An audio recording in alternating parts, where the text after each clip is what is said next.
राष्ट्रीय धर्म संगठन के गया जिला तमाम सभी धर्म प्रचारकों की ओर से आज जो गया के पावन धरती पे जो हमारे पटना से और बिहार के विभिन्न जिलों से जो चलकर इस पावन पवित्र भूमि पर जो आगमन हुई है, माननीय अशोक राम जी जो राष्ट्रीय लोक जनता दल के प्रदेश अध्यक्ष और सह नेत्री इंजीनियर पुष्पलता जो जिला परिषद है और इस दल के प्रदेश उपाध्यक्षा है और तमाम हमारे गया जिला के सम्मानित अजय बाबू जो कुजापी से बिलोंग करते हैं और हमारे बीच में गो से है जितेंद्र राम जी और हमारे अनिल बाबू जो पुष्पलता इंजीनियर साहब जी का अपना पति है और अपने दल के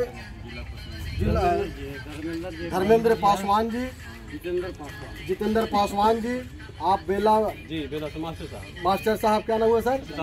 सीताराम दास जी। और आप जी कहाँ से हैं सर? आगे और बाकी वजह से पासवान जी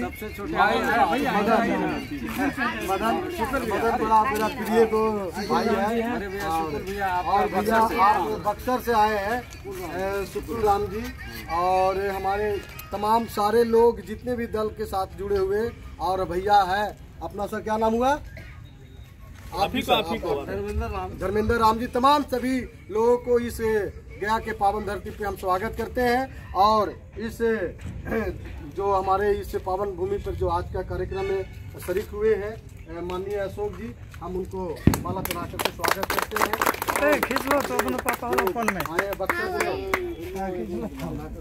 उनको स्वागत किया जाए, प्रेम से बोलिए बाबा साहब की बहुत बहुत धन्यवाद। और कहा मदन मनवा बहुत बहुत धन्यवाद। अब हम सर दो शब्द सर बोल करके और दो शब्द सर आप भी संदेश